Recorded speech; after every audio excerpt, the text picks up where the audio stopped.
the big question becomes with Dougie P, and I promise we'll get into the Eagles in just a second. Would he take the Giant job?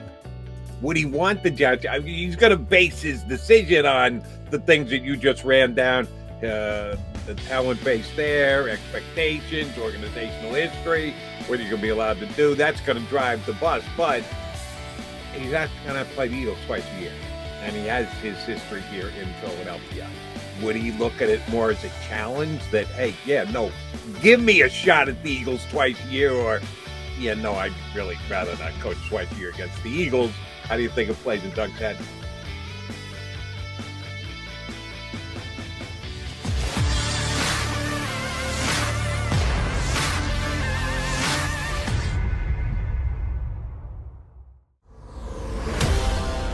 Your Mac and Mac guys, McMullen and McDonald, hanging with you as we make our way toward the Birds and the Bucs coming up on Sunday. Once again, let me just confirm that John McMullen and I did not converse or double check on outfits for today's show. It's just a pure coincidence. I didn't even notice. Here we go. No, you're a little bit darker than me. I got more of so? Okay. A maroon. Last time yours is not black? No. Maroon. I got the black on. I thought yours was black. If it's dark maroon, then I apologize. I thought we were dressed almost exactly alike with the black turtleneck, but don't let the black fool you. John is optimistic about the chances of the Eagles on Really? Sunday. Wow. Me, not so much. But we'll certainly. I'm more optimistic than you, but that doesn't mean optimistic. No, okay. Don't want to put words in your Eagle predicting mouth. So my apologies. Yeah, I still need to be swayed, and I haven't been swayed doing shows on WIP the last 2 nights. And I was on WIP last night, which means I could not make it down to Neck of the Woods. I did get a text that said they had a really good crowd in the house. Just found out this morning.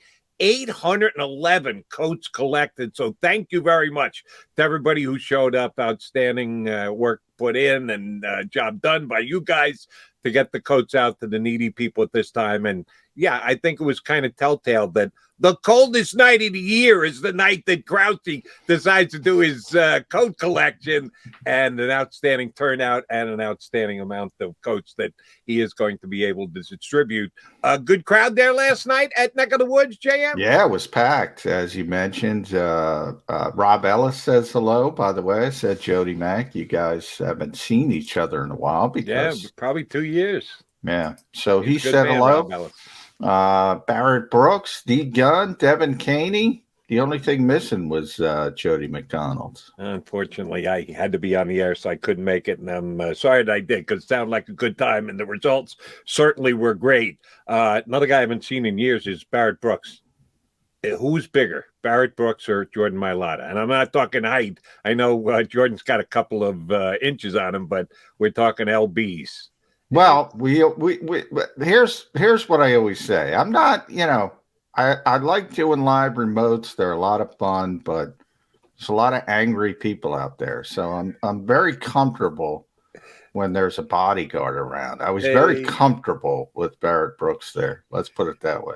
Yeah, he's a good guy to have as a buddy to stand next to you if some people aren't happy with you. And I know they're not going to be happy with me this week because, yes, I think the Bucs have been, disrespected. I'll go that far, marginalized leading into this game.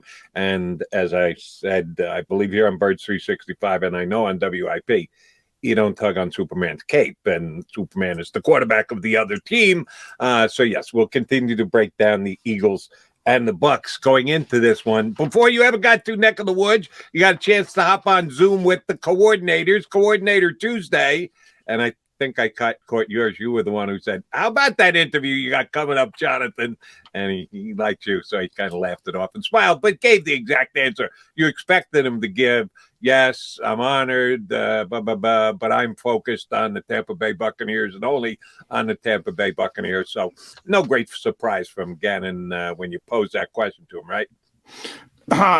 No. But you got to ask the question, obviously. And that's the unfortunateness of it. I also got a Tampa Bay question there because I knew the answer. I knew what the answer I was getting. But unfortunately, this is one of those things in Zooms, I think I was second, and you almost hope that somebody who's going to ask the question is up before you, because those kinds of questions can be awkward. You know, you're going to get a real, you know, it's a mechanical thing you have to do as a reporter. Sure. So unless you get that second question in, you're done. You're done for your Zoom session, which is not the same in real life. So it makes it a little bit more difficult. But yeah, I had to throw the block, so to speak, and got him to at least confirm that he will interview with the Denver Broncos, which is no surprise because he's very close with George Payton, the GM out there. And yeah, a lot of people have said about Jonathan Gannon, he's not ready to be a head coach. This is just a favor to him. They were saying the same things about Nick Sirianni and Brandon Staley last year. This is how these things happen. And when Jonathan Gannon gets you in the room, he's going to win you over. So I think it's a little bit more than people think it is, and we'll see. But he's going to focus on this team until the season is over, and then we'll see how things shake out. I also expect Minnesota to interview him because of his history there. So he's got more interest than people realize. I will say that. All right, Mr. JG could actually get one of these jobs. If you're either Minnesota or Denver and you got to choose between Jonathan Gannon and Doug Pederson, who are you hiring for 2022? Doug Pederson. If I were any of these teams looking for a head coach, I would hire Doug Pederson. I mean, it means a lot to me that somebody won a Super Bowl championship and they weren't supposed to win a Super Bowl championship. People kind of forget coming into that season, there were already people thinking Doug should have been one and done. The Eagles themselves wanted to fire Frank Reich. And by the Eagles, I mean Jeffrey Lurie. Coming off 2016. It wasn't all peaches and cream, and all of a sudden they catch fire. The Jake Elliott field goal against the New York Giants, and things just take off from there, and they go win a Super Bowl. And oh, by the way, they made the playoffs 3 consecutive seasons, so it wasn't just that outlier. They turned into a good football team until the wheels kind of came off last season, which I think had more to do with the quarterback than anything else. And we talked a little bit about that yesterday. That dates back to the injury, I think. And there were some difficulties, and I don't want to re-legislate that in playoff week. We'll get to that in the offseason. But, with Jalen Hurts being drafted and all that kind of stuff played into it as well. Either or, he's a very good head coach. He did a very good job here. And yeah, I want that in my organization. I have a lot of respect. I think I'm very above board for Jonathan Gannon. I like him a lot. I think he's going to be a head coach in this league at some point. And I think he'll do a good job. But Doug's already done a good job. I've seen it. I've seen that guy. And I don't think he should have been fired here. So if I'm Jacksonville, if I'm the New York Giants, who have been an abject disaster since, Jerry Reese and Tom Coughlin, essentially, I bring him up the turnpike. Obviously, he's in South Florida now, but you get the point. If I'm the Dolphins, I keep him in South Florida. If I'm the Vikings, I want to bring him in to be. If I'm the Bears, I want him around a young quarterback in Justin Fields. Everywhere. I'd pick Doug Pederson. All right, since we got off on this, where is Dougie P going to land tangent? The 5 jobs, well, we can't count the Raiders into it. And up until this past week, everyone was saying we got 2 jobs, Jacksonville and the Raiders. Oh, except Rich Bisaccia made the playoffs and is still coaching, so you can't consider that an opening yet. It may come as an opening, but you can't put it in the mix yet. Of those that are open, the only one that Doug hasn't been officially courted by yet is the Giants, because we're only about 18 hours since the opening popped up, putting the Giants in the mix. If Doug called you and said, J-Mac, each of these teams has made me an offer to take over, which one should I lean toward? That's a good question. On the field, I would say Jacksonville, strangely as it sounds, because of the quarterback, and that's who I want to tether myself to. And I think, despite the rocky start, I think Trevor Lawrence still has a really good chance to be a really good quarterback for a really long time. If you're talking about structure and facilities, I'd say Minnesota. If you're talking about history, I'd say the Giants or the Bears. You can make an argument for a lot of teams, and everybody has an argument. But bottom line is, if you have the quarterback, you got a really good chance. And I think the biggest upside at quarterback in that group by far is Jacksonville. Short term, it would be Minnesota, but the upside of Trevor Lawrence is so great that would be. But then you have to factor in the ownership, and the ownership's a disaster. So it's a difficult decision. There's pros and cons to each place. And Denver, I don't even put in the conversation yet because I think they're trying to put together this Nathaniel Hackett, Aaron Rodgers type of thing. I think that's what they're shooting for. Well, beware that by far comparison between Lawrence and Justin Fields. I'm a Fields guy, and I'm not gonna. He didn't do much this year, Joe. Well, yeah, neither did Trevor Lawrence. So I thought that they were close. Yeah, I had Lawrence ranked ahead of him. I like Fields, but I don't think they're close. I think they're closer than what you're indicating. All right, so the big question becomes with Dougie P, and I promise we'll get into the Eagles in just a second. Would he take the Giant job? Would he want the Giants? He's going to base his decision on the things that you just ran down, the talent base there, expectations, organizational history, what are you going to be allowed to do? That's going to drive the bus, but he's not going to play the Eagles twice a year. And he has his history here in Philadelphia. Would he look at it more as a challenge that, hey, give me a shot at the Eagles twice a year, or I'd really rather not coach twice a year against the Eagles. How do you think it plays in Doug's head? Yeah, I think he'd take the Giants job. If that's his opportunity, I think he'd take the Giants job. I'm saying if he has choices. If he has choices, I think it comes down to some of the stuff I was saying. Then you make the decision based on the quarterback, the front office, the facilities, all that kind of stuff. Miami might be the best situation because he lives there. I mean, it might be as simple as that. And lives in South Florida. Now, it could be as simple as that. Who doesn't want to live in South Florida, by the way? Because of the weather and, the tax situation and all that kind of stuff. So I think it plays into that. As far as would he not take the Giants job versus another job because of his history with the Eagles? I don't think so. I mean, the Eagles, broke that bond. Yeah, they kind of gave him his walking papers. Yeah. He didn't break any bond. They broke that bond. So he's got, other than respect for the, a lot of people he worked for and a lot of players that were here and a lot of his assistants that, by the way, were maligned. I don't think he would shy away from the Giants job because of that. Fair enough. John, you're not heading to South Florida, Central Florida, which is well south of here, and it's going to be warm when you get down there on the weekend. But a chance of rain on Sunday. I double-checked the forecast again this morning. Yeah, they're still saying pretty good chance of rain. Not going to be overly hot, 68, 69 degrees at kickoff, which means it'll be a really comfortable feel for the players. But they could be dealing with rain. Does rain help or hurt the Eagles' chances?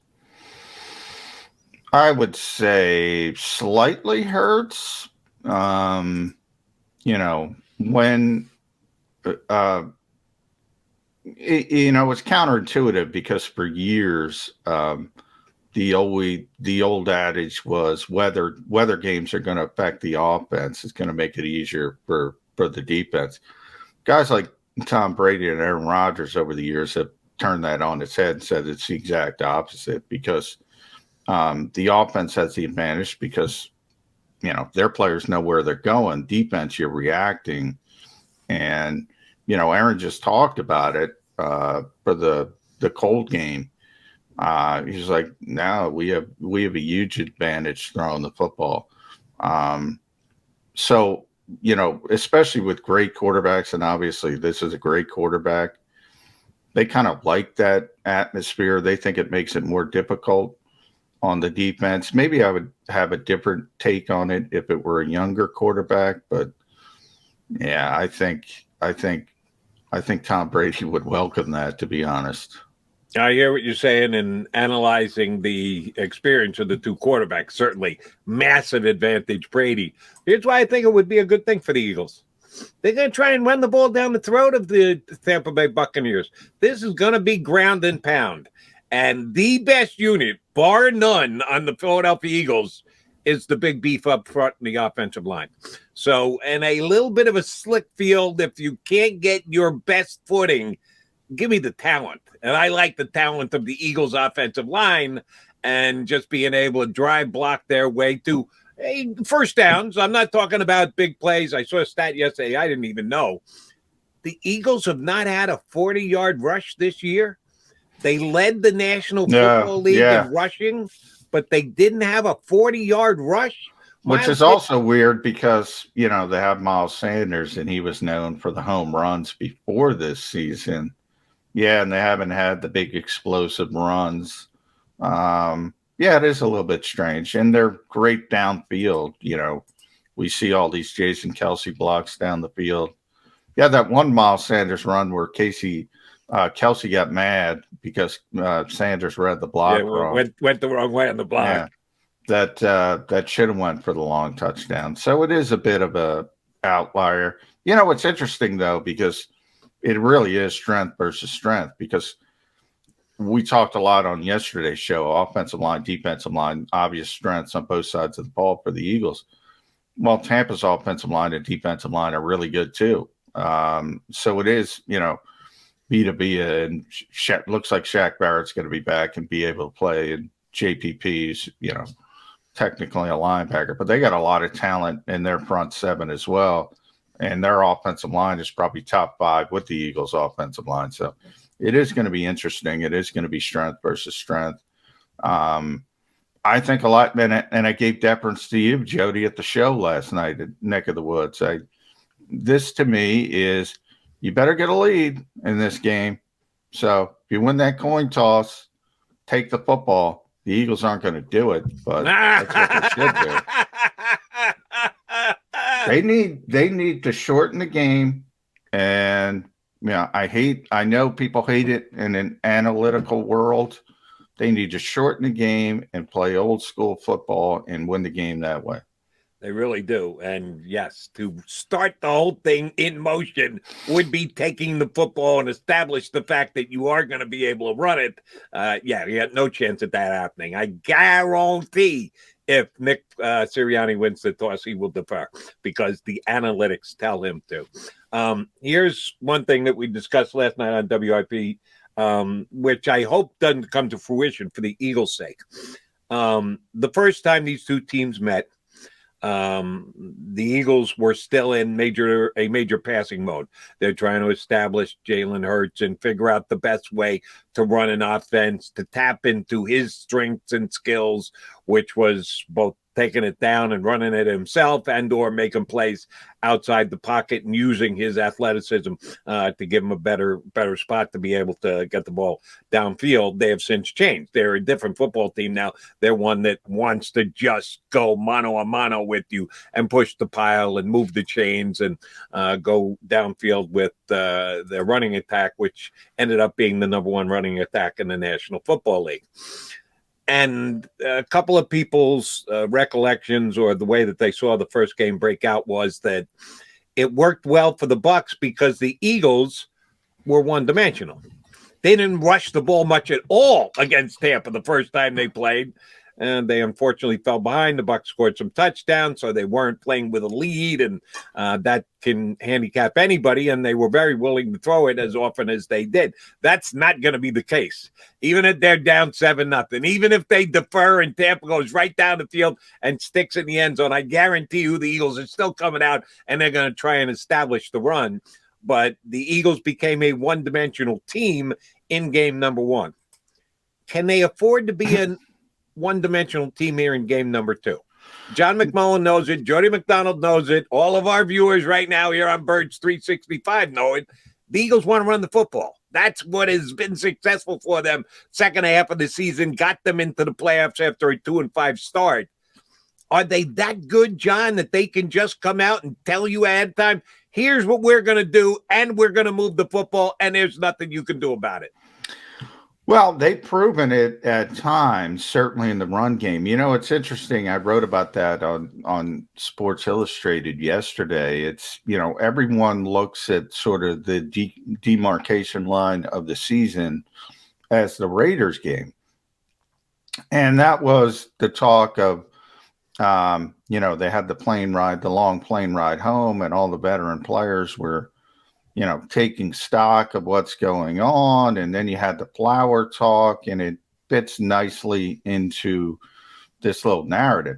But the real change in the season was Tampa Bay, because Tampa Bay was on Thursday nights, and they had that little mini bye before Las Vegas. And if you remember in the Las Vegas game, they came out under center running the football.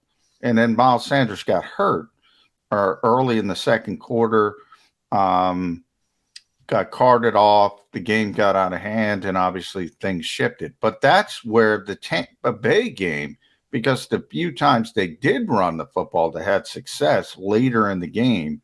Remember, it was a blowout. Final score didn't look as bad as it really was. It really wasn't that close. And Nick Sirianni just admitted to Peter King this week that, yeah, that was it. That was when we said, basically, you have to swallow your pride a little bit, and we have to do things a different way. So it was actually the Tampa Bay game, not the Las Vegas game, that spawned the change of the Eagles offense. It just got a delayed start because of Miles Sanders' injury. Then it kind of took off in Detroit, where they blew out the Lions. So it's going to be interesting from that perspective, because the Bucs were the one who forced them. Okay, we got to take some things off the plate of the quarterback, and it's been very successful with this run first mentality. But here's the problem, Jody. People talk about one dimensional, and they think one dimensional means you just throw the ball. Well, one-dimensional could be both.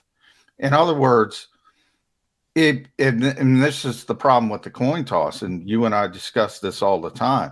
Look, every team wants to play from the lead, but this team almost has to play from the lead. So you want to get up in this game. If you're down 7-0, yeah, you can keep running the football, no issues. But if you're down 2 possessions, then it becomes an issue. You can't be one-dimensional running the football. You have to ingratiate the passing game more than you want, to be honest. And that's the situation the Eagles can't get in. So one-dimensional strikes both ways.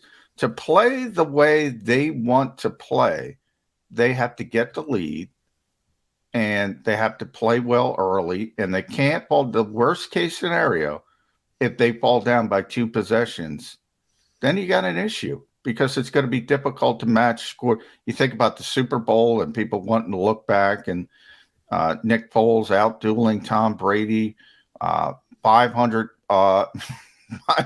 yards. That ain't happening. This team is not equipped to do that. No.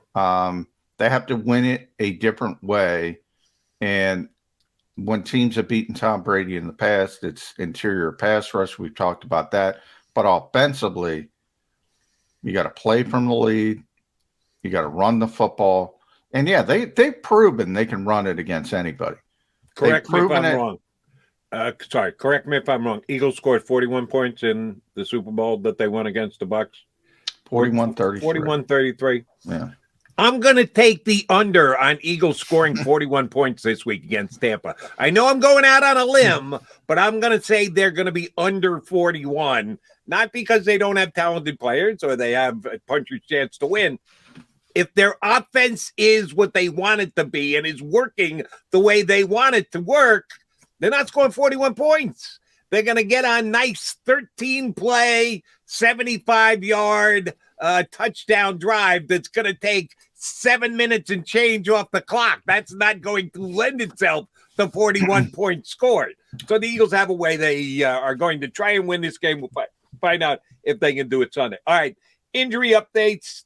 You didn't get anything from Eagles yesterday, right? I know that you did the Zoom thing. No, so you guys it'll weren't in be practice. today. You couldn't visually judge guys like Miles Sanders and or Jordan Howard. We have to trust the Eagles reporting of where they're at as far as injuries go right now.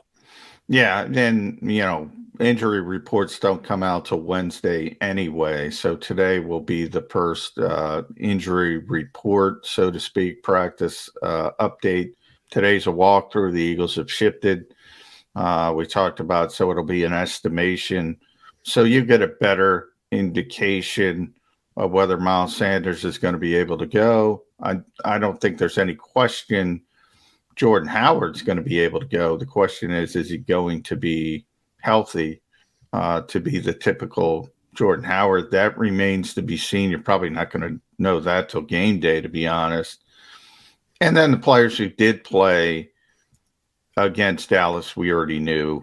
J.J. Arcega-Whiteside, which is not going to upset many Eagles fans, is done for the season.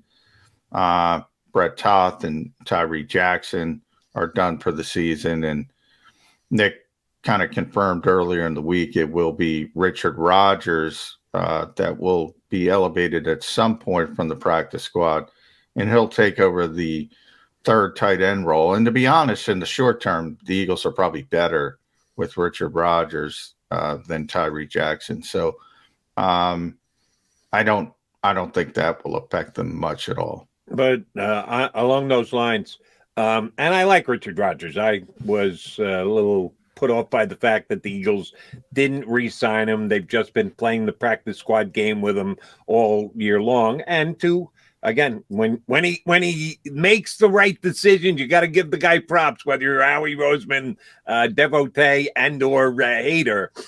They never lost him. They were able to play the practice squad game with him all year and keep him. They even dropped him from the practice squad and brought him back. And I thought Rodgers did more for the team last year and deserved a little bit more respect and status on the roster. But to the Eagles' credit, they read the room exactly correct, and they now have Richard Rodgers to go to. But even in my fanboy analysis, he's not much of a blocker, John. He's a better blocker than Tyree Jackson. I mean, Tyree Jackson. So? Oh yeah, Tyree's a quarterback trying to. Tyree's a big dude. He is a very big dude, but his strength is more of his athleticism. Why was Tyree Jackson being activated these last several weeks leading up to his injury? If they're going to play, and I heard the coach say, we got a lot of 12 and 13 personnel, we're going to get extra guys out there to block. If he's not that good a blocker, why was he out there blocking? Because the Eagles that's what you do. That sometimes they love his long-term ceiling as a player, and it's much higher long-term than Richard Rodgers, and they didn't want to risk losing Tyree Jackson by playing roster games with him because of the long-term upside. And that's what I said. Short-term, they're not probably, they're definitely better off with Richard Rodgers. But you just saw they did lose Richard, by the way, for a little bit. He signed with Arizona on their practice squad right before the trade of Zach Ertz, and he was in Arizona when the Eagles traded Zach Ertz to Arizona, and that was it for Richard in Arizona. And then the Eagles were able to get him back. So there was some manipulation. They ultimately did lose him for a short time. Were able to get him back. They didn't want any of that. That's why they carried him. You remember Tyree got hurt in training camp, And there was this debate on whether you place him on injured reserve before the cut down to 53, and then you lose him for the entire season. They didn't want to do that. They didn't want to put him on waivers because they knew somebody would pick him up. So they carried him on that original 53. Then they put him on injured reserve, and he can miss the 3 games. So they just love Tyree Jackson long term. But I said for one game on Sunday in Tampa, Richard Rodgers is a veteran player, is more prepared to help you than Tyree Jackson would have been. That's all I'm saying. I'm saying in the passing game for sure. The running game, I've watched Richard Rodgers try and execute a couple of blocks over the years, and that's where we are. That's where we are with tight ends in this league, Jody. That's why when people see a George Kittle or a Gronk, and their eyes wide open, and a Goddard, he is one of the better blocking tight ends in the National Football League. Richard Rodgers is not, but I don't want to get on the guy's case too much. All right, injuries for Tampa, and then we got to get our first break in. I don't think this is a big deal, but Richard Sherman got put on IR yesterday. Nah. I know Legion of Boom was a Pro Bowl corner at one point. He's bounced around to a couple different organizations, had off-the-field issues. He's been in Tampa for a good solid 3/4 of the season because they had just massive injuries to their defensive backfield early in the year. He hasn't even played. He doesn't get a lot of snaps for them. He was forced to play because their numbers got so bad with injuries and COVID stuff that he did contribute for them. I don't want to just blow away the entire season that he had, but he's not a major loss. He's a bigger name than he is actually a player at this time. Looks like, as you said, Shaq Barrett's going to be back, JPP. And Leonard Fournette. The coach was pretty optimistic about playoff Lenny coming back, who they've not had for a couple of weeks. That's something that can't be undersold. I know a lot of people who think the Eagles are going to win this game have been hanging their hat on, it's the banged up Bucs that we're getting. Well, part of that was the fact that they didn't have Leonard Fournette. And it looks like they're going to have Leonard Fournette back for Sunday's game. Yeah, but he's been out for a while, and he had a great run, as we talked about, toward the Super Bowl last season. Got his playoff Lenny nickname down there. It's interesting because when you think about Tom Brady and his ability to use backs out of the backfield in the passing game, you don't think Leonard Fournette first and foremost as a pass receiving back. I think he threw it to him so much he got better and better and better at it. And because there were a lot of drops early on, and then he got better and better. The fact that he hasn't played, that might be an advantage for the Eagles because he's going to be a little bit rusty, and he's not the most natural receiver out of the backfield. I'm not that concerned about the Bucs running the football. I'm more concerned about Brady's ability to get it to them in the passing game, and maybe that rustiness affects Leonard Fournette if you're looking for optimism. Okay. I need to see it. I'm not going to say he's not going to be good because he's rusty. It may turn out to be that, and we'll judge it by the first half of the game, or he can just come back and be playoff Lenny. And if that's the case, some people were already chalking that up as an advantage, Eagles. It could be an advantage that goes right out. You know what? In the first game, and this might be the biggest advantage for the Bucs, they didn't have Antoine Winfield Jr. They got Antoine Winfield Jr. That guy can play. Big advantage in their defensive secondary. And, oh, by the way, just one more note on playoff Lenny before we get our first break in. Maybe the biggest play he made in the first game between the Bucs and the Eagles was when he gave an Academy Award-winning performance on the sideline and sucked Jannard Avery into a taunting penalty on that final Buccaneer drive, which was a joke of a flag. Now, I had a couple Eagle fans call me and go, if they didn't throw that flag, we would have stopped them, and then we would have got the ball back. We would have won. Well, you don't know that because that gave him a first down. And, oh, by the way, there were still 4 minutes left in the game. And, oh, by the way, Brady continued to control the ball and took off the rest of the clock. So you had the chance to overcome that penalty. That penalty didn't help, but it was a complete sell job by Leonard Fournette on stupid referee who dropped the flag. But I digress. All right, John McMullen, Jody McDonald, your Mac and Mac guys here on Birds 365. Our bud Rob Motti, Mr. formerly of Philadelphia, now of South Florida, will hop aboard. He's still an Eagle fan at heart and is up and part of the Eagle media all the time on their Zoom stuff. We'll zoom into South Florida and talk to Rob Motti a little later in the show. Coming back more with the Bucs-Eagles matchup. Mac and Mac on Birds 365.